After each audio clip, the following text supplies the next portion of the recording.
Bem, junto com o Hildo e com o William da Ilustrativa, nós estamos iniciando mais um podcast, o Vale em Pauta. O Vale em Pauta que deve estar perto dos 30 podcasts já, pois o nosso biógrafo oficial vai contar. O nosso convidado hoje é um engenheiro, professor, registrense, político, o Raul Calazans. E para falar do Raul Calazans, é claro, o William vai dar os detalhes da vida do Raul. É isso aí, doutor. Para ser mais explícito, podcast de número 27. 27. Tá quase 30, tá quase 30. lá, né? Agradecer o Hildo aqui por toda a parte técnica que faz com excelência. E, de fato, estamos recebendo Raul Moreno Calazans, né? Engenheiro mecânico, né? Descobrimos aí que estudou lá em São Carlos, uma bela terra. Na USP. Na USP, né? Exatamente. Professor aí de matemática, física e química, né? A gente vai falar um pouquinho mais sobre isso aí, viu, Raul? Aguenta aí, né? Ex-vereador, pelo menos aí 3 mandatos, 2001 a 2004, 2005 a 2008. Vamos falar sobre ser recordista de voto naquele ano e 2013 e 2016. Raul, temos aqui estamos criando uma tradição onde os nossos convidados sempre falam ali uma lembrança, alguma coisa da infância, porque como o doutor já bem adiantou, você é registrense, raiz, né? Eu já sei que você se formou lá no Fábio Barreto em 84, então acredito que tem alguma boa lembrança aí que você queira compartilhar com a gente. Fique muito à vontade e seja bem-vindo, meu amigo. Boa noite, Cristiano, Hilton, William. Obrigado pelo convite para estar aqui com vocês. Quero parabenizar essa iniciativa, um podcast, né? Esse é o 27. 27. Né? Tá fazendo sucesso, né? Todo mundo acompanhando. É muito bacana agora a gente ter essa oportunidade, mais um veículo, mais um meio de comunicação. Né? E é um prazer poder estar aqui hoje com vocês. Prazer é todo nosso. Eu realmente nasci aqui em Registro, ali na Vila São Francisco. Opa! Naquela época, em 1967, e nos anos seguintes, eu lá criança, a Vila São Francisco ainda não tinha lá muitos moradores, né? Era a casa do meu pai, do meu tio ali do lado, mais algumas outras, mas nós tínhamos muita mata, né? Muita mata, muita árvore, muito passarinho, né? Muitas frutas na mata ali, né? Tucum, brejaúva, né? Goiabeiras, abacateiros, né? Que era o nosso quintal, né? Era o nosso quintal. E uma outra coisa também muito singular da minha infância é que muita gente tem receio, tem alguma coisa assim com cemitério, né? Como eu cresci vizinho do cemitério, o cemitério também era um local onde nós brincávamos. Aquele, né? Da Rua da Saudade já, não? Rua da Saudade, isso. Né? Os fundos, né? A rua que eu cresci é Alexandre Agenor de Moraes. Então realmente... Que é o fundo ali do cemitério. Que é o quintal ali. E a gente, né, a cidade inteira tinha meio que medo do cemitério e a gente brincava no cemitério até de noite. Soldado e ladrão, não tinha muro e tal. O cemitério naquela época não tinha muro? Não tinha muro, tinha uma cerca e tal. E a gente... era o nosso quintal, a gente brincava dentro do cemitério Então, já que você tocou no assunto, fala alguma lenda da época e alguma coisa que você lembra. Histórias de assombração, né? Desde que o mundo é mundo existe, né? Tinha alguma coisa naquela época lá que o pessoal comentava ou não? Não, nós é que inventávamos, né? E gostávamos de botar medo. Né? A gente tinha um amigo ali vizinho, né? Teve uma época que eu fazia judô, então tinha um kimono e a gente vira e mexe brincava de colocar ele em pé à noite, vestido com kimono branco em cima de um túmulo, assustando as pessoas que passavam na famosa rua traquinagem de Alexandre Agenor de Moraes, né? E também, quando o moleque sempre muito, muito ligado a futebol, né? Essas brincadeiras de moleque, ali no começo da rua tinha o famoso... Né? A gente tinha muito campinho de futebol naquela época. Não era muito chegado a jogar bola em quadra, não, né? Era campinho de futebol. E tinha 2, pelo menos, ali na região, né? Até 3 na região que eram o foco das nossas atividades no fim da tarde, né?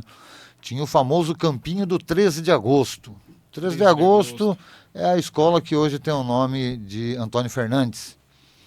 né? Antes da homenagem ao professor Antônio Fernandes, chamávamos de 13 de agosto. Que foi uma escola Estadual.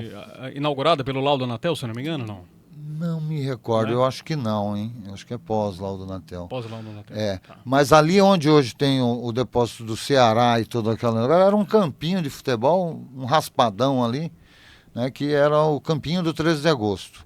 Um outro campinho importante para nossa...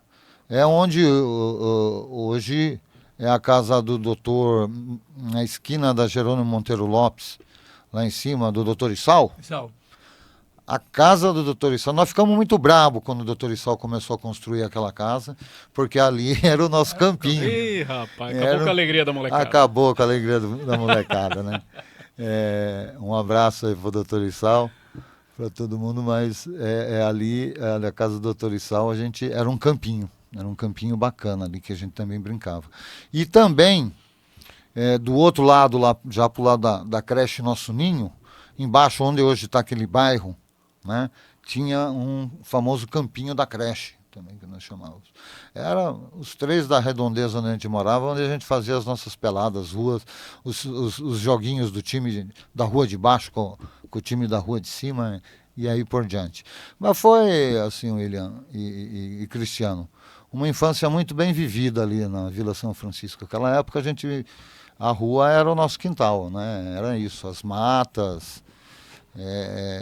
Você falou das frutas aí, memórias maravilhosas, né? E sobre o Fábio Barreto, né? Adiantei aqui que você se formou lá em 84. Tem alguma lembrança? Alguma professora, diretora que ficou na mente? Fábio Barreto, Deixa eu mandar um abraço aqui para um tio meu, que é o Zé de Freitas. Ele foi coordenador, inspetor de aluno lá, né? Muitos anos. Conheço o Freitas. É meu tio. O Freitas. Irmão da minha afinada mãe. Então, não posso falar em Fábio Barreto sem mandar esse abraço para ele lá, mas fica compartilha esse abraço aí, Freitas. Freitas trabalhou comigo. Trabalhou contigo? Trabalhou comigo. Opa, que maravilha. Certamente vai estar assistindo lá. Porque eu fiz, os meus 11 anos de escola, eu fiz todos no Fábio Barreto. Desde 1974, acho que foi quando eu iniciei, né, no primeiro ano, na época, a primeira série, na época, era o curso anexo do Fábio Barreto. E lá fiquei até o antigo colegial, né, que a gente chamava, o atual né? ensino médio. Não, na época que eu fiz, a divisão tinha o colegial, tinha o primário, secundário, terciário e o magistério. O secundário era o da área de exatas. Eu fiz o colegial secundário ali no Fábio Barreto. E ali também, nossa, claro, grandes memórias, muitos amigos que até hoje a gente tem aqui na cidade. E uma curiosidade... Estudamos juntos no Fábio Barreto, né? E também, né, daquela época tem figuras incríveis, né? Antes do Freitas, né, a inspetora de alunos no Fábio Barreto era a querida Dona Conda. Dona Conda. Né? Eu ia completar, que se você me permite, uma curiosidade, a escola é de 1950. Então isso quer dizer que esse ano, Fábio Barreto está completando 75 anos de história, né? Então quer dizer, não é para qualquer um, né? É um estabelecimento que marcou aí várias gerações, né? Várias pessoas. Sim, muitos professores, né, que a gente se recorda do Fábio Barreto, alguns muito especiais, porque quando eu retornei para registro, aí eu retornei para lecionar no Fábio Barreto. Você saiu para estudar em São Carlos? E quando eu voltei, Quando eu voltei, eu fui para o Fábio Barreto. Perfeito. E ali eu encontrei muitos daqueles que foram meus professores como colegas de trabalho. Olha só, que curiosidade. Né? Que bacana. Bacana. Inclusive uma que depois a gente teve a oportunidade, né? Minha professora, acho que do 2º ano primário, outro dia ainda encontrei com ela numa padaria aqui, a grande professora Neta Rodrigues. Neta Rodrigues foi minha professora, ela era bem jovenzinha, quando eu estava no 2º, 3º ano, e cantava maravilhosamente para nós na fila, assim.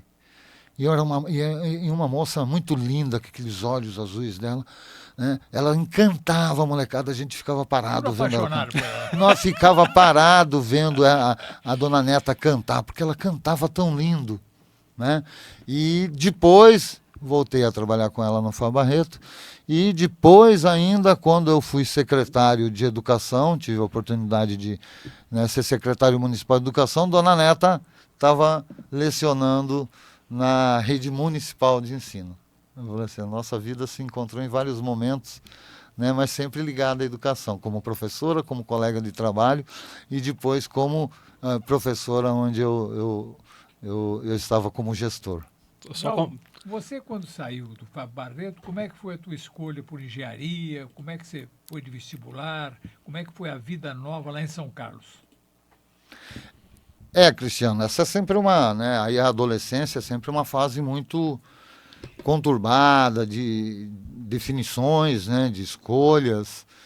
E eu sempre tive, assim, muita aptidão com a área de exatas. Apesar de gostar de várias outras disciplinas, né, sempre gostei muito de estudar. Né? Depois eu vou contar para vocês um caso, mas meu problema sempre foi com o inglês, né, com as linguagens. No problem. Mas, mesmo a gramática portuguesa, história, geografia, eu sempre, mais as exatas sempre me fascinaram né, pelo raciocínio lógico, né, que elas nos traz. Quando eu saí em 1984 do Fá Barreto, em 1985 nós fomos para São Paulo fazer cursinho. Eu e vários amigos dali do Fábio Barreto. Moramos em República, em São Paulo, fizemos cursinho, fiz cursinho lá no Ângulo, na Tamandaré, né? E no final do ano prestei alguns vestibulares, né? Inclusive no ITA, acabei prestando vestibular no ITA, no Mackenzie, né? E na FUVEST, que era o vestibular da época, né? Que selecionava para os cursos da USP, eu fiz minha opção pela USP de São Carlos, né? E acabei passando na época em duas opções, né? Tinha passado no Mackenzie, em São Paulo, e tinha passado na USP em São Carlos, em Engenharia Mecânica. E no Mackenzie era Ciências da Computação na época. E eu acabei optando pela escola, pela universidade pública, né, pelo renome que tem a USP, e também pela possibilidade de viver a vida universitária no interior. Sabe, aquela coisa de São Paulo, eu gostava de São Paulo, mas São Paulo um ambiente muito mais pesado, tal, sabe?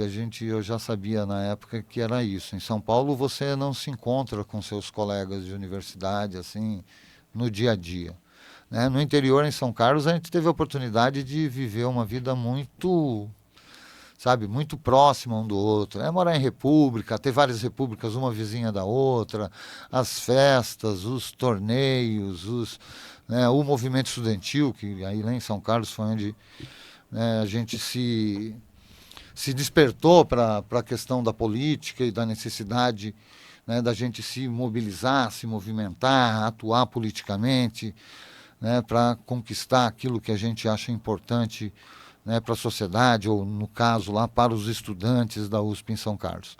Acabei indo para São Carlos, ficou um pouco mais longe de casa, né, vinha menos vezes para registro, mas eu acho que foi uma das decisões mais corretas que eu tive na minha vida, foi escolher ir estudar no interior do estado de São Paulo, em São Carlos. É uma cidade maravilhosa que eu tive a oportunidade de conhecer um pouco. Que maravilha. Bom, ainda no cunho pessoal, para quem não está muito ligado, o Raul ele é filho do Luciano Calazans, para os mais próximos, né, é o famoso Luciano da CESP, né? Sim. Falando ainda um pouquinho de parentesco, você é sobrinho do Ernesto Calazans, no qual era ex-vereador também e técnico de futebol. Inclusive tem uma passagem muito importante que seu tio, ele comandou o Botafogo, né, no qual Selmo Mimo jogou quando era criança, e foi o primeiro jogo da inauguração do estádio em 68, né? Que lembrança que você tem do seu tio Ernesto? Como é que era a convivência? Conta alguma coisa para nós aí desse cidadão ilustre. Tio Ernesto era uma figura, né? Figura. Era uma figura, era um cara. Era o irmão mais velho do meu pai, né? Meu pai nunca foi assim. Ele era um cara que ele gostava muito de discutir política, sabe, e tal, mas nunca, né, se meteu assim em participar mais ativamente. Seu pai era do grupo mais do Jonas Banks Leite, mais do José de Carvalho? Que época que foi a dele, assim? Meu pai, De apoio. não, meu pai era oposição no regime militar. No regime militar ele sempre teve uma postura de... Então era mais próximo ao MDB, né? Inclusive, Cristiano, você conheceu muito bem o falecido nosso professor Marival de Oliveira. Marival de Oliveira era muito amigo do meu pai e tinha sido preso político, foi um professor de ciências aqui, né, na cidade, muito conhecido.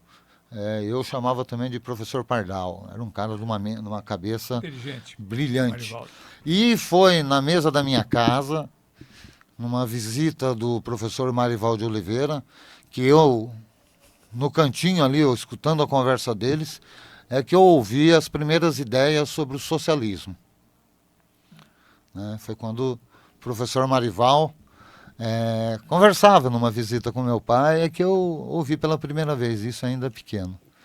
Né? O meu tio também não morava longe, ali nós chamávamos da Rua da Kids, né? Era próximo, então muitas tardes também eu ia para a casa do meu tio, porque eu tenho muitos primos, né? E a minha tia cozinhava muito bem, tia Nega. Um abraço, tia Nega, minha tia Nega ainda é viva. Né?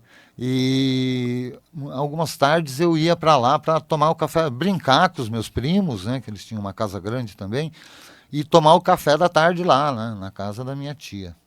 Né? E me lembro que o meu tio sempre muito ativo na política. É claro que naquela época a política era diferente, né? E ele tinha uma atuação muito grande no campo do esporte. Né? Nós tínhamos em registro, Cristiano, William, assim, um campeonato rural, porque nós tínhamos uma população rural grande. Hoje registro é 95% urbana. Acabou a zona rural. Não tem zona rural, muito pouco. Mas naquela época nós tínhamos uma população grande rural e times muito bons. O Serrote tinha seu time, o Raposa tinha seu time, o Capinzal tinha seu time, o time do Bamburral, olha só, de baixo, Bamburral de cima, né? E então o meu tio sempre participava da organização dos torneios, né, do campeonato rural municipal. Tinha um campeonato municipal e tinha um campeonato rural, só com times da zona rural. E eu lembro de algumas vezes acompanhar o meu tio, né, com meu pai, que às vezes ele acompanhava também, né, nesses torneios rurais. Né, Charribeira tinha um timaço. Tinha um time forte. E um campo muito bom, um campo muito bem organizado também, né? O Amaia. A Maia também tinha. Né? Então, o meu tio tinha uma atuação muito grande nisso. Era um jeito diferente, por exemplo, do que eu tive quando fui vereador. Né? Mas eu acho e reconheço, claro, que cada tempo tem seu tempo. Mudou, né? Raul, só um detalhe que eu esqueci de mencionar aqui, que seu tio, né, ele inaugurou ali, ajudou a inaugurar o estádio na década que você nasceu de fato ali, né? E um detalhe importante, o time que jogou contra o time de registro foi o Guarani de Campinas, né? Até hoje está na placa lá, então são pessoas que fazem parte do nosso histórico aí, né? Muito importante. Você tocou um pouquinho aí no assunto sobre socialismo e tal, aquela coisa toda. Eu estava vendo uma publicação sua que você fala o seguinte, né? Antigamente, para ser comunista, você tinha que conhecer o manifesto, né? Lutar pelos proletariado e também por uma sociedade sem classe, né? Hoje basta discordar do Bolsonaro. E aí, Hoje ficou mais fácil. tirando um pouquinho do cunho aí da brincadeira, você se considera mais pro lado comunista ou mais pro lado socialista de fato? Não, hoje a nossa atuação, é claro que a gente sonha, tem aquilo que eu acho que para a gente fazer política, William, e para a gente poder caminhar olhando para frente, a gente precisa ter utopias. A gente precisa sonhar. Tem que sonhar um pouco, né? Tem que sonhar, a gente tem que olhar distante. Uhum. Né? E é claro que o grande sonho, né, é de um dia a gente conseguir construir uma sociedade mais igualitária. Né? E é claro que a divisão em classes sociais, né, é uma forma de manter cada um no seu lugar. Né? Mas na atuação política direta do dia a dia, eu me considero um socialista democrático, porque eu também acho que os valores da democracia são fundamentais para que a gente possa construir essa sociedade mais democrática. Eu não posso achar que, em nome da construção, né, de uma sociedade sem classes, né, eu possa ter todas as razões do mundo, né, e ter atitudes ditatoriais, atitudes... Né, eu acho que a democracia é o melhor caminho para a gente construir. Né? Pode demorar mais, pode ser mais difícil. Né? A democracia dá trabalho para a gente fazer. É mais fácil eu decidir e mandar vocês fazerem do que a gente discutir o que vamos fazer junto. Perfeitamente. É mais fácil, a gente resolve mais rápido, mas não é a melhor forma de resolver. Então, né, eu me considero um socialista democrático e hoje a nossa luta é pela construção de uma sociedade mais igualitária, pelo menos. Né? Maravilha. Onde as desigualdades sociais não sejam tão acentuadas como são no Brasil. Perfeitamente. Vou colocar uma coisa para você. Você saiu da faculdade, formou, aí você voltou para cá. Como é que você entrou na política? O que te deu? Então, vou voltar um pouquinho antes, então, porque a entrada na política se deu na faculdade. Na faculdade. Né? Chegando em São Carlos, toda a convivência. São Carlos nós tivemos um movimento estudantil sempre fabuloso. Eu costumo dizer que eu aprendi mais no centro acadêmico do que nos bancos da universidade. Né? Nós temos o CAASO, Centro Acadêmico Armando de Salles Oliveira, é o centro acadêmico dos alunos da USP de São Carlos. E foi no CAASO que eu me formei politicamente, onde fiz meus estudos, onde a gente discutia, fazia as nossas assembleias.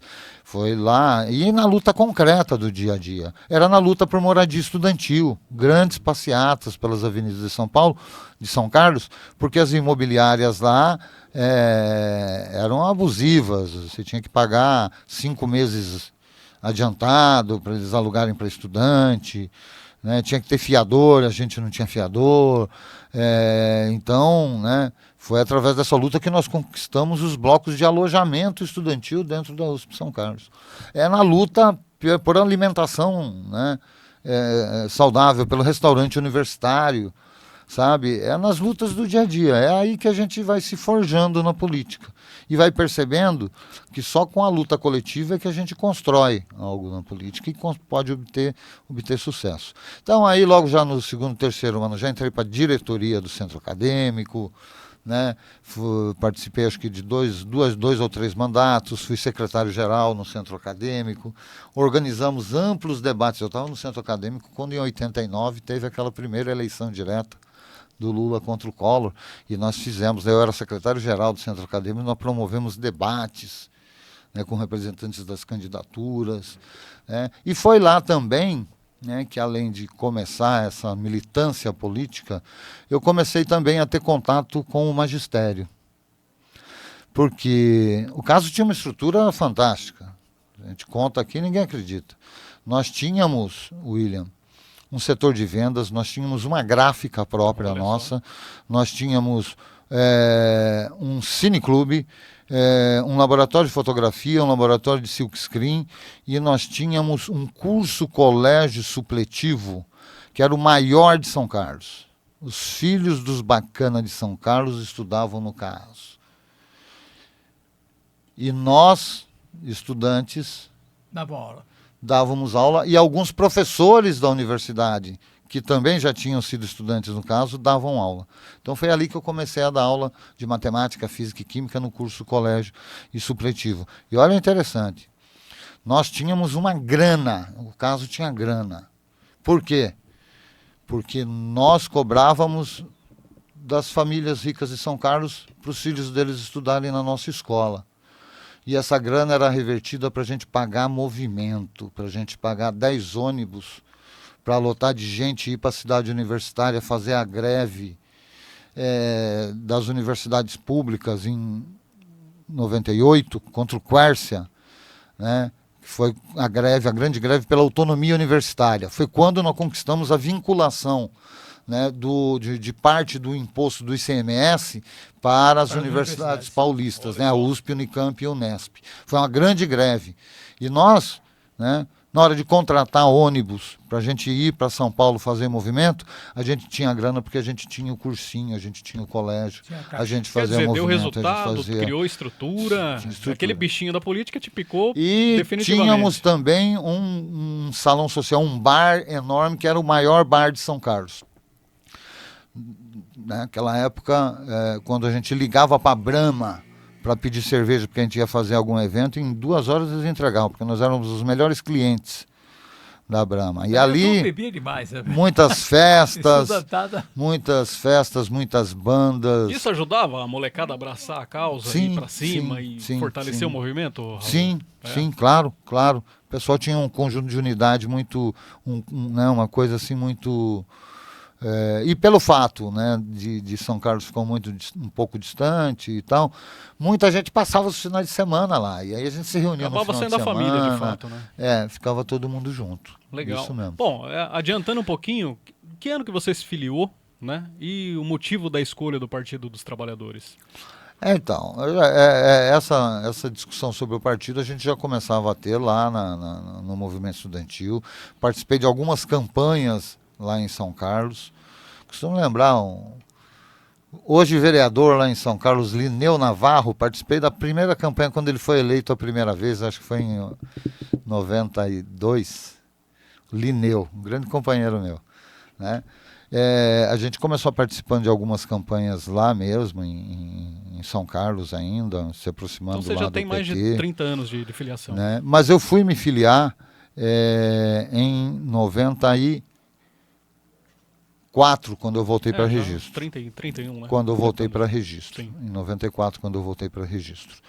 Né? Porque a gente tinha todo esse envolvimento lá em São Carlos e depois quando eu retornei para registro, né, e comecei a lecionar aqui no Fábio Barreto inicialmente, depois em outras escolas públicas e particulares, eu também, a gente já estava no movimento, né, entrei e logo no meu primeiro ano lecionando no Fábio Barreto, eu estava lá alguns meses e eclodiu uma greve dos professores.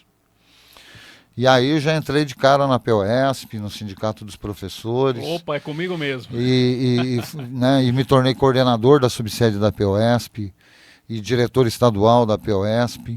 Né, e nos anos 90, né, foram anos de grande mobilização dos professores do Magistério Paulista, né, de grandes lutas.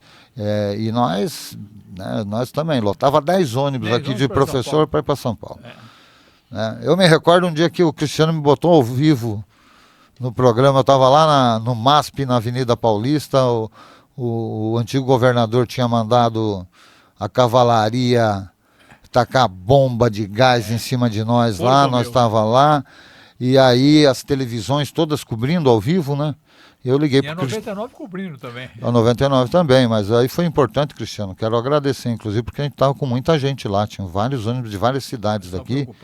E como a TV começava a mostrar aquela barbaridade, gente machucada e tal, né, o Cristiano já entrou no ar ao vivo com a gente de lá, né, para que a gente pudesse tranquilizar as famílias. Olha. Dizendo que... Estava tudo bem, tudo bem. Conformes. Nenhum de nós estava gravemente machucado. É isso que eu falo, a 99 sempre teve um histórico desse viés né? político, né, e de utilidade pública. Isso, né? Tudo antes ainda de eu ser eleito, né? Sim, mas eu acho que assim, respondendo a sua pergunta, a minha filiação partidária oficial se deu em 94, quando eu voltei para cá. Bom, fazendo uma conta rápida aqui, nem precisa comentar, mas você, como PT, é oponente do Samuel desde da primeira candidatura dele em 96, né? Ah, sim, claro.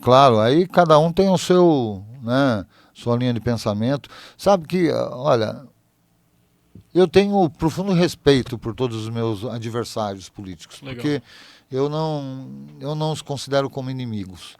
Sabe? Eu acho que recentemente a gente está vivendo um momento na política assim, em que a coisa está ficando muito no ódio, sabe? Muito ruim. Eu tive experiências de debates, discussões com adversários políticos assim que sempre foram muito engrandecedores. Alguns até se tornaram meus amigos pessoais. Sabe? Costumo dar um exemplo claro. Acho que posso falar dele aqui, porque o Zusa, né? o Zósimo Henrique Genovez, Gente né, boa. Nosso amigo. grande ex-vereador também aqui de registro. Atual diretor da Câmara. Né? Diretor da Câmara. Fomos vereadores juntos durante o mandato e tínhamos Legal. embates, Uhum. mas nós viramos amigos, Legal. Bom. sabe? Não é meu inimigo. É simplesmente uma pessoa que pensa diferente de mim. É isso que eu E por considero... que que eu, né? É. Por que que a gente não pode conseguir Claro. conviver com as Mas pessoas que pensam diferente da gente? Agora, eu não posso aceitar alguém que quer me destruir, Sim, alguém que quer me, Claro. né? claro. Aí é que eu acho que ultimamente a gente está num momento assim muito ruim. Muito delicado. Muito Perfeitamente. ruim. Mas é isso que eu considero o modus operandi saudável de uma democracia. Sim. Né? Você tem um oponente, tratar com respeito, discordar de algumas ideias, mas tocar a sua vida, sobretudo na paz, né? Bom, fato é que em 2000 você disputou sua primeira eleição, Não, não? não, Teve foi alguma antes. É? Foi. Eu cheguei aqui e já começamos a se mexer com o sindicato e dos professores e filiando ao partido. Em 96 eu fui candidato a vereador pela Já em primeira 96. vez, quando nós elegemos pelo PT o nosso primeiro vereador aqui em Registro, o grande mestre Yoshinori Miura. Miura, padre, É. ex-padre. Eu fiquei suplente do Miura, né? O nosso trabalho, né, nessa luta do magistério deu um destaque na nossa atuação, na nossa figura. E em 98 eu fui candidato a deputado estadual pelo Vale do Ribeira. Foi a melhor campanha que eu fiz, cara, até hoje, de todas as experiências que eu tive. Porque era uma campanha de deputado estadual para discutir um projeto de desenvolvimento sustentável para o Vale do Ribeira. Eu tive a oportunidade, naquele momento, de conhecer de fato a minha região raiz. Foi quando eu andei por toda a região do Vale do Ribeira, o Cristiano acompanhou. Né? Foi quando a gente, né, elaborou, nós apresentamos e discutimos com o povo, né, o nosso plano de desenvolvimento sustentável do Vale do Ribeira, que foi um documento importante, e a gente tem isso até hoje. Né? Na época, se originava, inclusive, de uma atividade do Instituto Cidadania. Foi quando o Lula veio para cá, para o Vale do Ribeira, e percorreu Caravana da 10 Cidadania. municípios da região, a Caravana da Cidadania, e isso originou com vários especialistas. Né? Inclusive acompanhou ele aqui o Aziz Absaber, Que ano que foi isso, Raul? Que o 95. Lula veio para cá em 95. 25. Perfeito. Depois voltou em 96 para entregar o documento para cada prefeito e tal. Fizemos debates, né? O Fábio Barreto, ali na quadra do Fábio Barreto ficou lotada, foi para o Quilombo de Eldorado, foi para Sete Barras, Lula foi para o Marujá, na Ilha do Cardoso, foi para tudo, ficamos 10 dias. Era uma turma grande junto com ele. Né? Era. Deu uma entrevista muito boa aqui na 99. E alguns especialistas, o professor Aziz Absaber, outros especialistas, né? Se não me engano, O pessoal não da sei se SBPC, Paul Singer era dessa turma também, acompanhava. Então, a nossa candidatura em 98 tinha essa bandeira. E a gente ia para tudo que é lugar no Vale do Ribeira para falar disso. Nós sabíamos, olha, eu sabia, né, que nós não seríamos eleitos. Mas uma campanha, uma eleição, a gente precisa entender isso. Ela é vitoriosa não só quando você tem a vitória eleitoral de ser eleito. Ela pode ser uma campanha vitoriosa quando você tem uma vitória política, de fazer crescer e ganhar espaço no seu projeto político dentro da sociedade. E isso a gente conseguiu fazer naquela campanha, né, de 1998 para deputado estadual. Foi muito bacana, aí que eu conheci mais a fundo a minha região, e a gente teve oportunidade de dialogar com muita gente. Aí sim que em 2000... a gente teve a primeira eleição com vitória eleitoral, digamos assim, aqui na cidade de Registro para vereador.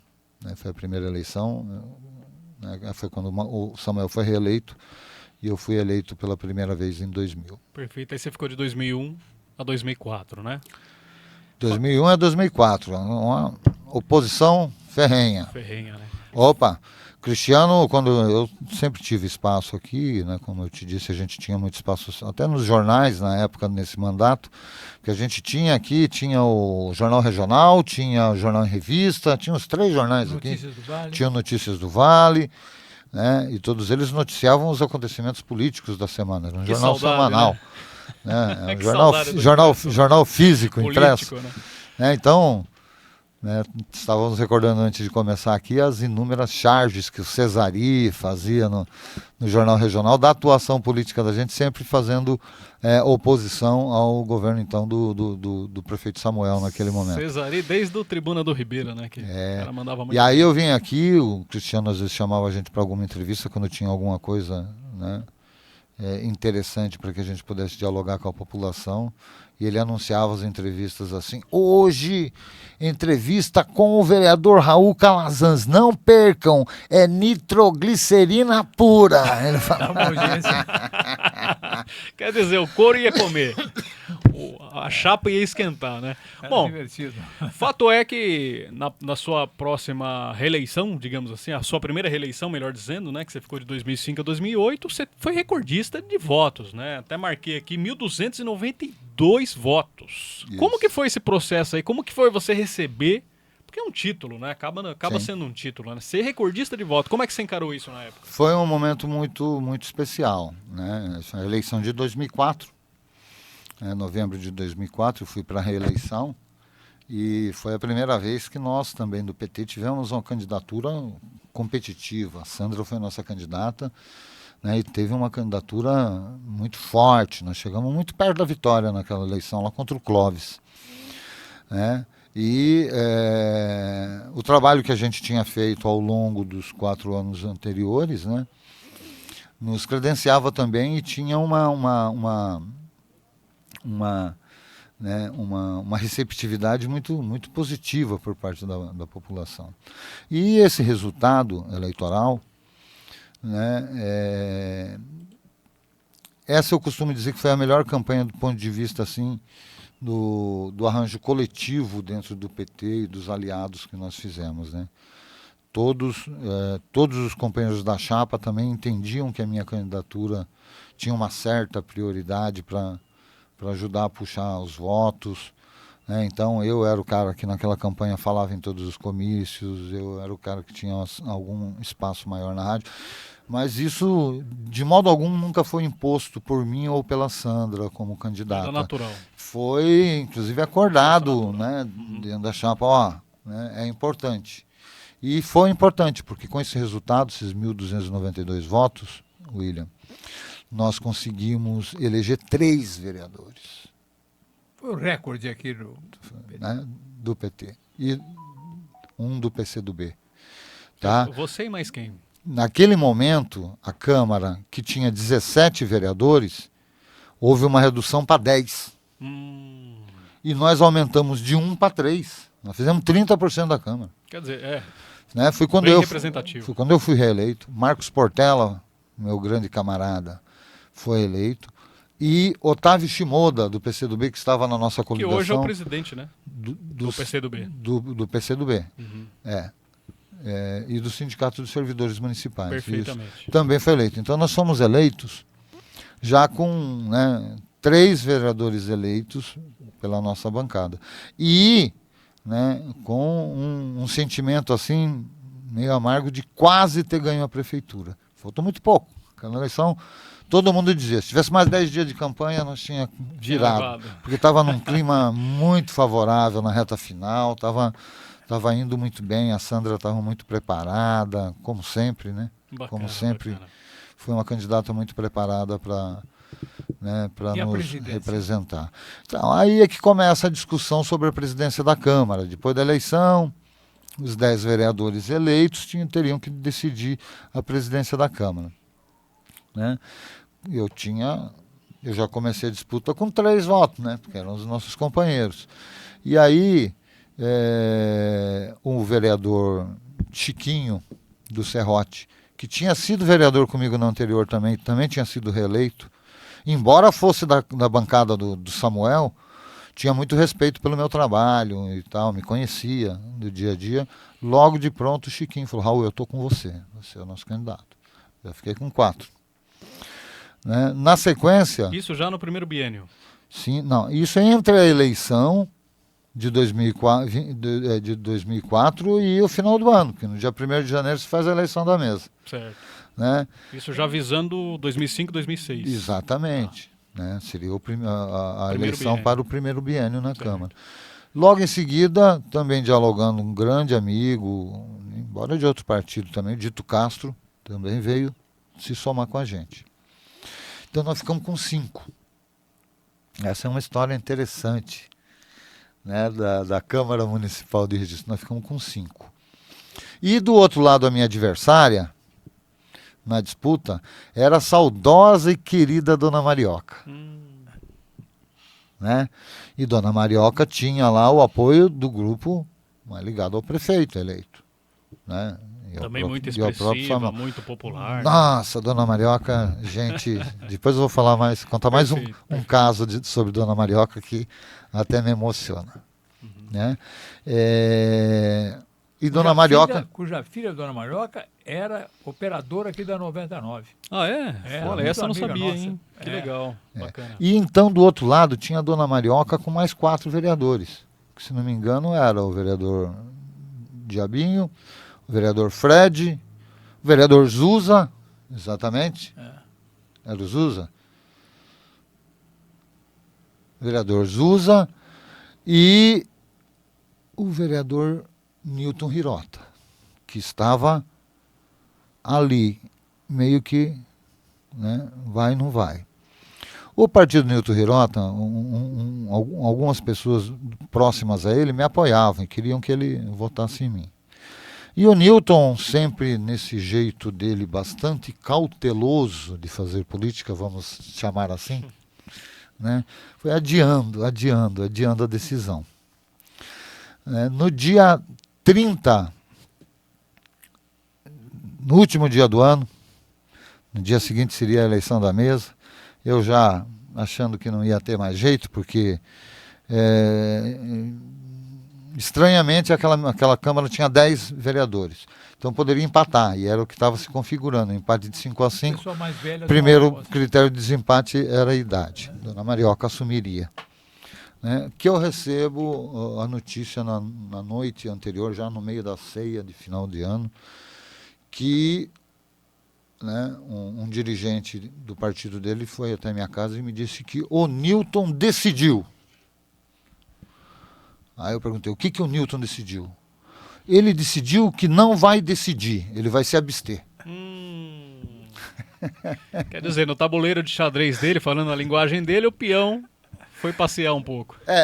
E com a abstenção dele, nós ganhamos no dia seguinte a eleição de 5-4 da Dona Marioca, eu me tornei presidente da Câmara. Dona Marioca deve ter ficado muito feliz com essa atitude do nosso amigo. E começamos mudanças bastante importantes na Câmara Municipal. E os desafios? Porque legal. Você teve uma vasta experiência já como vereador, já tinha passado 4 anos, né? O que você viu ali como presidente? O que você pode elencar aí como interessante? Falar, isso aqui... Essa prerrogativa foi bom. Então, o nosso objetivo assim que a gente assumiu, William, eu tinha uma pequena experiência de um mandato, né? 4 anos. Mas a Câmara Municipal de Registro até então, assim, ela carecia de uma reforma estrutural bastante grande, né? Administrativa, enfim, fazer funcionar, né? Nos primeiros anos, a Câmara não tinha gabinete, não tinha um lugar para os vereadores trabalhar, não tinha nada. Não existia nada. Existia só um espaço para a presidência. Né? Nós é que implantamos uma reforma administrativa na Câmara, fizemos com que muitos cargos que eram de comissão fossem transformados em cargos de provimento através de concurso público. Implantamos os gabinetes, mesmo naquele prédio, dividimos, ficou apertadinho, mas conseguimos pelo menos não tinha, então, até aquele momento, cada vereador não tinha a sua sala de trabalho. Olha que interessante. Uma sala comum. Montamos os gabinetes, criamos a primeira leva de assessorias dos vereadores, né? Nós também achamos que a Câmara né? Tinha que se abrir mais para o povo. Então nós criamos alguns programas como a Câmara Itinerante, né? Nós começamos a ideia era fazer a transmissão da sessão, né, naquela época por rádio, né? Mas não foi possível por alguns problemas técnicos, mas nós também implantamos a tribuna livre, né, um espaço para que a população possa ir lá falar na sessão da Câmara, né? Enfim, foram várias as ações nossas nesse mandato enquanto presidente de reorganização da Câmara, E modernização. que foram importantes, né? E, né, sem aumentar o custo da Câmara. Ao final do ano, não sei se o Cristiano lembra disso, nós conseguimos, com o recurso que sobrou do orçamento da Câmara, fizemos um documento, porque a gente também botava a Câmara para atuar, a estrutura da Câmara, para todos os 10 vereadores. Não era para privilegiar o presidente ou os amigos do presidente, mas para todos. No final do ano, eu reuni todos os 10 vereadores e falei, olha, sobrou aqui na época, acho que era R$250 mil, R$300 mil. Foi o recurso que nós encaminhamos para o prefeito Clóvis com uma condição, né? Inclusive nós fizemos um documento, que esse recurso era para ser utilizado para comprar o terreno para a instalação do campus da Unesp. Olha só. Né? Aquele campus da Unesp lá foi recurso da Câmara Municipal. Quer dizer, você não onerou os cofres públicos, devolveu uma bela parte. E o relacionamento com o Clóvis, enxergando tudo isso aí? Naturalmente tinha sua oposição, sim, né, por conta dos partidos aí, mas na medida do possível dava para equilibrar uma conversa entre executivo e legislativo? Sim, éramos oposição, mas a gente tinha diálogo. Algumas coisas a gente inclusive tocou de maneira conjunta, né? Foi mais ou menos nessa época, acho que eu já tinha saído da presidência, mas foi nesse mandato que houve o centenário da imigração japonesa em Registro.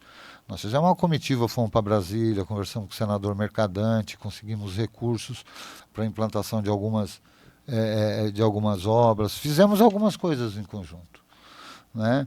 Mas, na hora de ir para o Japão, na Katsugawa, eu preferi não ir. Tá. Falei assim, nós já vamos ser representados pelo prefeito, para que o presidente da Câmara precisa ir onerando os cofres públicos? Perfeitamente. Né? Tomamos essa decisão, né, coletivamente na Câmara, de que, né, nós poderíamos estar representados lá pelo Poder Executivo e né, seria um custo elevado, né, para o deslocamento do presidente da Câmara para o Japão, para ficar lá e tal. Então nós resolvemos não ir, né? Nos sentimos representados com a presença do prefeito. Mas tivemos vários embates. Foi uma época que nós abrimos muita SEI para investigar coisas do prefeito Clóvis, né? Foi uma época que eu consegui aprovar um projeto de lei que eu já vinha trabalhando desde o primeiro mandato contra o Samuel, mas não passava, porque eu era minoritário, né? Que eu julgo um projeto de lei importantíssimo, que é a lei do combate ao nepotismo na cidade de Registro. Né? E nós conseguimos aprovar, ou até hoje essa lei existe, está vigorando. É muito parente, né? Nos cabides de emprego aí. Era muito. E nós conseguimos aprovar, né, essa lei que exatamente proíbe a contratação em cargos de comissão de parentes né, até o 2º grau do prefeito, vice-prefeito e vereadores na cidade de Registro. Maravilha. Tive também, nesse mandato, uma outra experiência que eu preciso contar.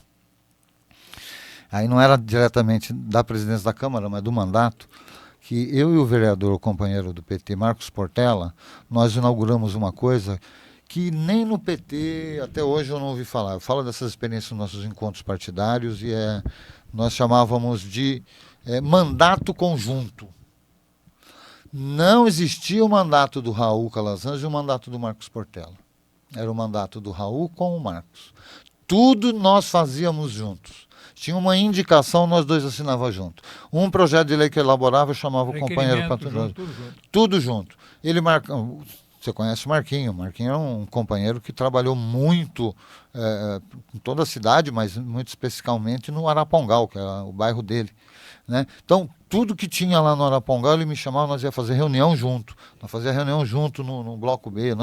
Então, era um mandato conjunto. Era um mandato que tinha 2 vereadores. Não eram 2 mandatos. Era um mandato que tinha 2 vereadores, né? E dentro disso nós tivemos uma ação que isso até, assim, que foi evitar, né, o despejo de cerca de 70, 80 famílias ali na área do Castelinho, né, numa ação judicial que teve, e a gente conseguiu, com a nossa intervenção política, né, resolver essa situação para que essas pessoas não perdessem as suas casas. Na verdade, é assim, né, eram posses e o proprietário da época tinha conquistado, mas já com mais de 70, 80 famílias morando lá em residências, né? E já tinha uma ação e já uma determinação judicial para o despejo dessas famílias, né? Fizemos uma assembleia, fizemos um movimento, conversamos com o prefeito Clóvis na época, e nisso ele nos atendeu. Ele topou e colocou a estrutura da prefeitura, fizemos um acordo com o proprietário, a prefeitura regularizou a área, né, e entregou os lotes que já estavam ocupados, regularizado para as pessoas que estavam ocupando, e os outros lotes que estavam vazios para o proprietário. Ficou bom para todo mundo, e essa foi uma articulação que muito me deixa feliz de lembrar dela, porque, enfim, evitou o despejo de mais de 70, 80 famílias. Perfeitamente. Seguindo aqui a linha do tempo, né, você voltou a se reeleger em 2013 e 2016 porque você não disputou a eleição, né, onde a Sandra sagrou-se vitoriosa, né? Porque você assumiu uma secretaria, de fato, né? E acredito que foi uma fase muito importante também, a nível de visibilidade, de ajudar a Sandra no seu governo, né? O que você lembra de positivo aí da secretaria?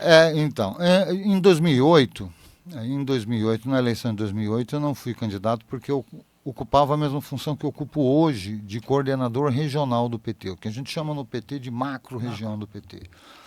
Então, eu não consigo, eu não gosto de fazer muitas coisas ao mesmo tempo. Quando eu faço alguma coisa, eu quero me dedicar àquilo, né? Então, como coordenador da macro, eu achava que o meu papel era de estar articulando toda a região. E quando você é candidato a vereador na sua cidade, você tem que prestar atenção na sua cidade, tá? Então, por isso que eu não fui candidato em 2008. Né? E contribuímos, né? Aquela eleição nós elegemos 2, 3 vereadores, a Sandra aqui, acho que o Gessém em Jacupiranga, o Henrique na Barra do Turvo. E logo no começo, né, com a vitória da Sandra, ela me convidou, eu participei no primeiro ano na Secretaria de Administração da Prefeitura e depois na Secretaria de Educação da Prefeitura Municipal, né? Acho que, nossa, muita coisa bacana foi feita, principalmente na educação. A administração é mais a questão burocrática, né, de organizar as coisas, mas na educação, né, a gente teve um processo aí com a participação, tinha uma equipe muito boa também, né, e a determinação da prefeita, obviamente, de fazer as coisas, né, mas nós conquistamos primeiro o Estatuto do Magistério e o plano de carreira do magistério, que conseguiu dar um ganho salarial aos professores da cidade de Registro, uma valorização profissional. Perfeitamente. Né? Nós conseguimos diminuir muito, né, a fila de vagas em creche na cidade de Registro, porque era um absurdo, e a Sandra conquistou muitas creches, nós reformamos, ampliamos, e construímos creches, né, o número de vagas em creche. Implantamos para o ensino infantil um sistema de um material didático, né, muito, muito bacana. Né? Também a formação continuada, né, os cursos com os professores. Olha, eu acho que a gente teve avanços importantíssimos na gestão da Sandra. Estou falando aqui da área da educação porque foi a minha área, né, mas também em muitas outras áreas. Na habitação foi terrível, foi impressionante o que a Sandra conseguiu fazer na cidade, né, na área da assistência social, o CRAS, né, o Centro de Referência de Apoio à Mulher, o CRAM, enfim, foram muitas coisas, né, mas na educação eu tive a oportunidade, agradeço a Sandra por ter me dado essa oportunidade, de colaborar um pouquinho, de ter um pedacinho nessa história, né, dessa gestão petista na cidade de Registro. Maravilha. Eu preciso fazer um comentário rápido, porque o Raul ele tem um projeto muito legal que eu acho que você ainda um dia vai conseguir implantar, que é o cartão da educação, né, onde os recursos da cidade tendem a ficar na cidade. E o outro, um projeto que eu acho muito bonito, que é ao lado do Jefferson Pecory, você tem o Cursinho Popular, que é um projeto voluntário, né? Então até existe fotos suas lá dando aula de matemática e tal.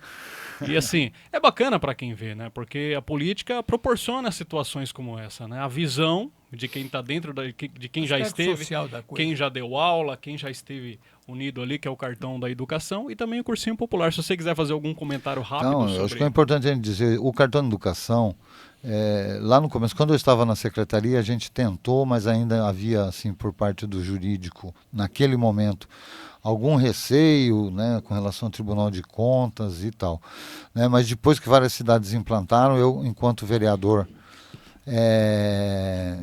na sequência, apresentei essa proposta, né, para o então prefeito Gilson, e depois coloquei também firmemente na minha campanha, quando fui candidato a prefeito em 2016. Consiste no seguinte, né, isso eu acho que é uma grande sacada, né, alguns municípios já fizeram isso e fazem, que é você criar um benefício num cartão, um cartão educação, para cada família que tem criança nas escolas municipais, né? E esse benefício serve para adquirir material didático, material escolar e uniforme escolar. Porque hoje como é que faz? Como é que a prefeitura compra material escolar? Como é que a prefeitura compra... Licitação, né? Exatamente, nível... ela tem que abrir uma licitação, um processo licitatório, né, que é aberto e todo mundo pode vir concorrer. Se estiver dentro do território brasileiro, exatamente, pode entrar. Pode na entrar. Boa, todo ano dá problema. Sim, verdade. E quem ganha essa licitação? Geralmente empresas de fora de registro. Perfeitamente. Então aí a prefeitura gasta 1,5 milhão com material escolar, mais 1,5 milhão com uniforme escolar. Esse uniforme escolar normalmente é de baixa qualidade, porque chega aqui, aí que você vai ver a qualidade. Muita polêmica. E dá um trabalho danado. O que a gente está sugerindo? É que com esse cartão, né, educação, o pai, a mãe do aluno é que se torna o responsável por adquirir o material escolar e o uniforme escolar no comércio de registro e nas confecções de registro. Isso significaria anualmente, vamos botar 1,5 milhão de material escolar, 1,5 milhão de uniforme, 3 milhões de reais girando aqui na economia local. Perfeitamente. E a qualidade? Nós temos muito melhores condições de controlar essa qualidade, porque aí a mãe é que vai contratar uma costureira ou uma confecção para fazer o uniforme do filho dela, né? Inclusive isso vai nos possibilitar organizar grupos de costureiras para fazer cooperativa né? Mas é a mãe que vai lá e fala, se não tiver bom, ela já vai falar, opa, aqui essa costura não está boa, tal, o senhor faz para mim, certo? E o material escolar da mesma forma, as papelarias da cidade seriam beneficiadas. Eu acho que era uma grande sacada. Sim, né? eu acho que a prefeitura tem que assumir um pouco esse papel de ser indutor da economia local. Fortalecer a moeda daqui. Ser indutor da economia local. Nós, é claro, temos que respeitar a legislação, né? O direito administrativo, né? Mas se existem formas da gente comprar mais produtos oriundos daqui da cidade ou adquirir serviços daqui da cidade, é melhor para a população de registro. O dinheiro dos nossos impostos ficam aqui. E o cursinho popular, outra coisa que você falou aí, é um grande orgulho para nós, né? Esse ano ainda não começamos, não fizemos, mas estamos aí conversando com o companheiro Jefferson, né? É uma parceria aí bacana para que a gente volte a oferecer o cursinho popular. Que é 100% gratuito, né, Raul? 100% gratuito, professores trabalhando de maneira voluntária e a gente colaborando aí para o jovem de baixa renda poder ter acesso a melhor formação para disputar o Enem, para fazer concurso público, enfim. E nos concursos, os alunos do cursinho geralmente são os primeiros colocados. Nós preparamos um dos cursinhos, a gente preparou para o último concurso público da prefeitura. Né? E foi bem bacana a gente ver o pessoal sendo aprovado. Legal, parabéns, que esse projeto é uma satisfação, dá uma satisfação tempo, pessoal, né, para porque gente. É muito importante. É legal. Daí. Dá tempo da saideira ou uma saideira, encerramos? uma tua, uma minha. Então, manda bala. Primeiro é o seguinte, Raul. E essa história daí do... Hoje você é uma pessoa que se dedica praticamente só ao partido.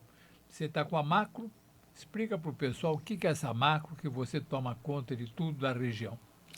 Então, Cristiano, eu, né, como disse, eu estou, e ontem fui reeleito.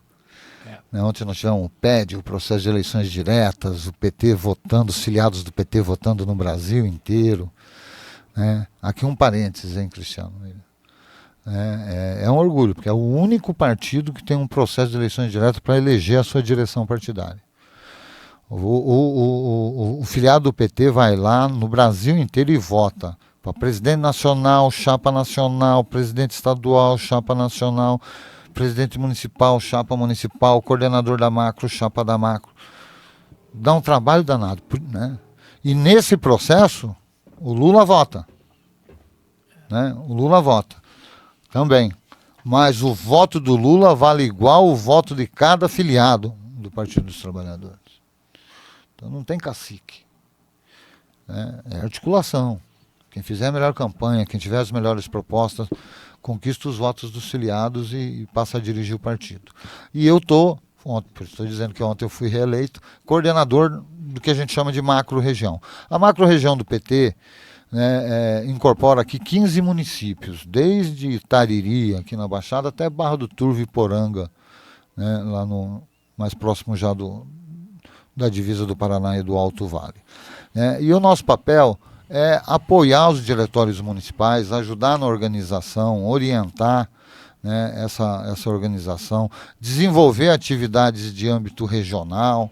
Tá? Então seria uma instância entre a municipal e a estadual. E hoje eu também participo, espero conseguir retornar, do diretório estadual do partido. Faço parte da direção estadual. Né? Eu acho que é importante, Cristiano, porque a gente precisa ter uma organização partidária forte para poder enfrentar, né, os desafios que nós temos aí pela frente. E o desafio não é só eleitoral, é na política. Né? Nós estamos vendo o que está acontecendo aí no Brasil, né, como que o Congresso Nacional tem, de certa forma, feito a pauta, né, e criado dificuldades, inclusive, para o governo do presidente Lula. Né? Nós precisamos, né, de uma organização partidária que seja capaz de fazer esses enfrentamentos, de defender o nosso governo. Né? Nós estamos fazendo agora um plebiscito, né, por exemplo, pela questão da jornada 6x1. Importante, são avanços que o mundo inteiro está dando e nós estamos ficando parados. Né? Nós precisamos fazer a sociedade acordar, né, porque está sendo feito com a proposta do presidente Lula, compromisso de campanha, né, de isentar do imposto de renda todo trabalhador que ganha menos de R$5.000 por mês, com diminuição para quem ganha até 7 mil. Está lá parado no Congresso Nacional. Não é? Nós precisamos fazer essa discussão de que para que isso possa acontecer, nós precisamos taxar os super ricos. E é uma taxinha, gente. Quando nós estamos falando de super rico, são os milionários mesmo. Não é Cristiano que vai pagar mais imposto, não. Não é, William. Não vai precisar vender aquela Ferrari, não, viu, Cristiano? Não. Certo? Porque nós vivemos numa injustiça tributária tremenda no Brasil. Quem paga imposto é pobre e classe média no Brasil. Sim. Não se paga imposto de lucros e dividendos. Aí a população entra nessa história, fala assim, não, o IOF, não, mas é mais imposto. É imposto para quem? Não é para nenhum de nós, não. Nenhum de nós aqui paga IOF. É para quem vai viajar para o exterior, é para quem tem, certo, grandes investimentos. É isso. Sabe? E nós precisamos praticar isso. Agora, nós precisamos dialogar com a população para que a população compreenda essas propostas. Porque você ser contra é muito mais fácil destruir uma ideia do que criá-la. Certo. Né? Raul, concluiu? Tudo bem? Tudo bem. Posso prosseguir Pode. aqui? Fique à vontade aí, tá? Durante a eleição ano passado, eu estava lá fazendo apuração com a TV Ribeira Plus, né? E fiz um comentário sobre o PT, que eu gostaria muito de colocar aqui na mesa para que você discorde ou dê um diagnóstico à sua vontade. Desde 2012, quando Sandra tentou sua reeleição, ela disputou a eleição com o Gilson Fantin, com o Ottoboni, com o Valdir Moraes, e ela perdeu naquela ocasião. 2016, você disputou com Ana Paula Takeuchi na época, e o Gilson Fantin. Gilson Fantin ganhou naquela ocasião, você ficou em terceiro lugar. 2020, disputou Nilton Hirota, Ana Paula, Marcelo Comeron, Jefferson Pécori, que ficou em quarto lugar, juntamente com Paula Biazar e a professora Hirota. Jefferson Pécori em quarto. E por último, agora 2024, Samuel Moreira, né, saiu vitorioso com... quem que disputou ali? Era Samuel, Sandra e... O Renato Bolsonaro em segundo Bolsonaro. E a Sandra Kennedy em terceiro. Percebe-se que o PT perdeu uma força aí ao longo dos anos, né? Qual que é o seu diagnóstico como coordenador macro do PT aqui na região, sobretudo a cidade de Registro? Olha, William, e não é só aqui, o estado de São Paulo principalmente vive um cenário complicado, que esse é um grande desafio para essa nova direção eleita, inclusive poder fazer essa leitura. Né? Eu penso algumas coisas, eu acho que tem fatores internos, tem fatores externos. Né? Eu acho que o mundo mudou, a nossa base social sofreu transformações. Né? Hoje, o operário, né? O operariado é uma classe que diminuiu de tamanho muito grande, onde sempre foi uma força muito grande do PT, né? A classe operária. Né? Nós temos novas formas de trabalho que nós precisamos entender como dialogar, né, com os trabalhadores dessas novas formas de trabalho. Né? Nós temos as redes sociais e temos também né, aquilo que era muito importante e caminhava junto com o PT, que eram os movimentos sociais. As pessoas, né, e aí por vários motivos, né, o PT cresceu onde? O PT cresceu lá com as comunidades eclesiais de base, né, os movimentos, as SEBs da Igreja Católica, o movimento sindical, a luta pela terra, enfim. Né?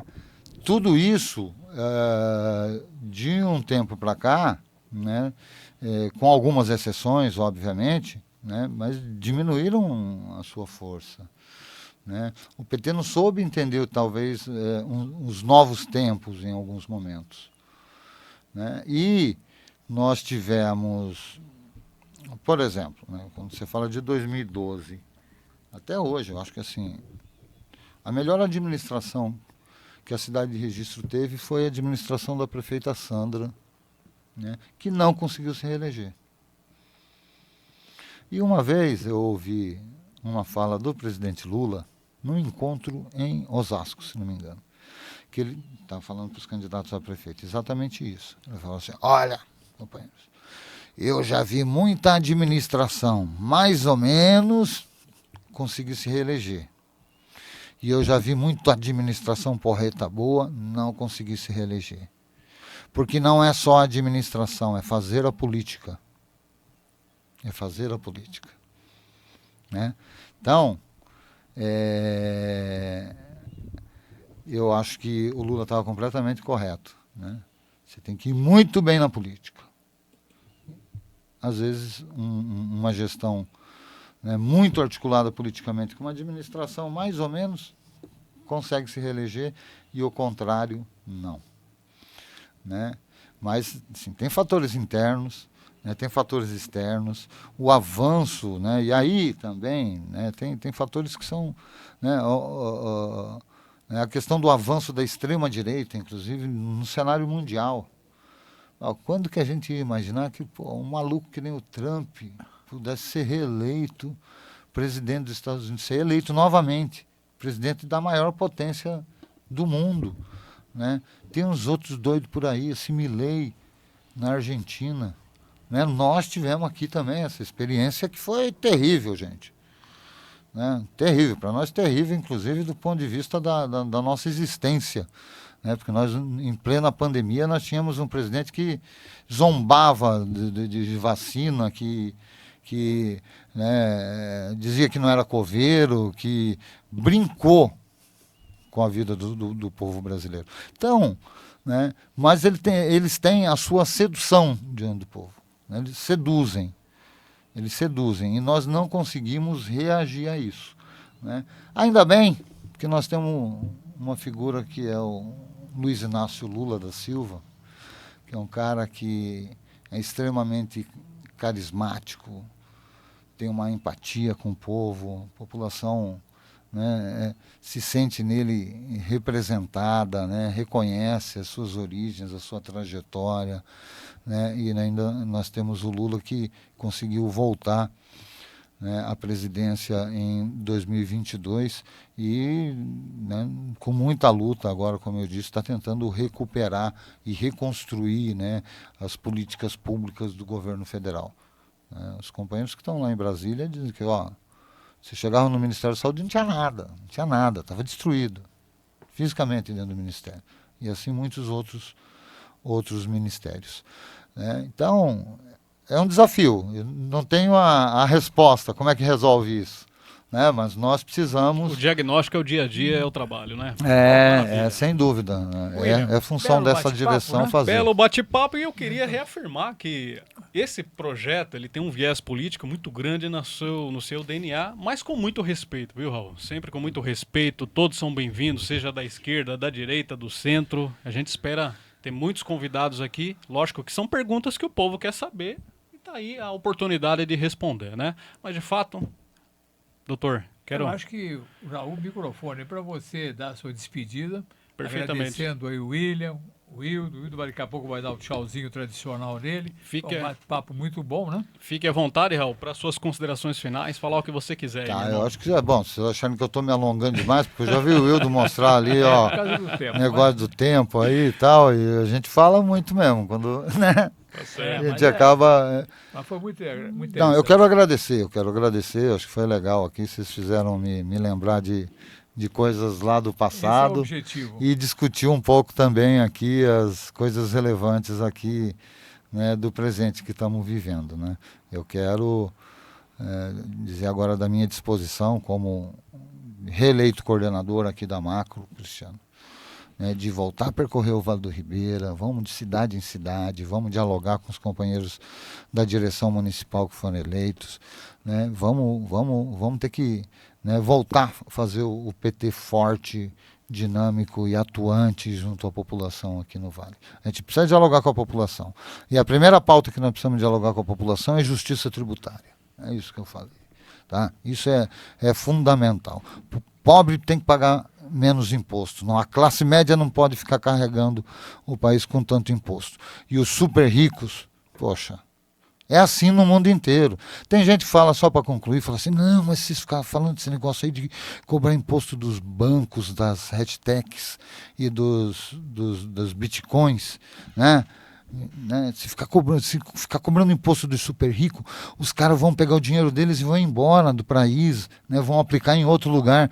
Não vão, rapaz. O mundo inteiro é assim. Só nós temos essa injustiça tributária. Vá na Europa para você ver quanto é que um milionário tem que pagar de imposto. Vá nos Estados Unidos para você ver quanto é que um milionário tem que pagar de imposto. Agora, no Brasil, quem paga imposto, como eu disse, são os pobres e a classe média. Tá? Então, eu acho que essa é uma discussão. Né, muita gente questiona, não, mas você ficar arrumar briga. Não é arrumar briga, é buscar justiça tributária para a gente possa ter justiça social no nosso país. Tá? Obrigado pela oportunidade, William. A gente que agradece, viu, Raul? Obrigado por sua presença aqui. Foi bacana, gostei, viu?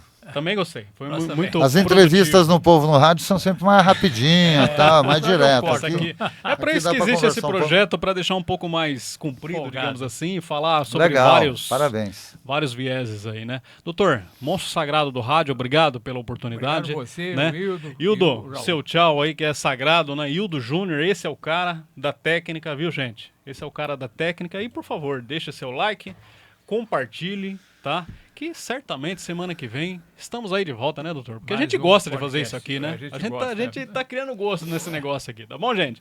Forte abraço, tamo junto sempre.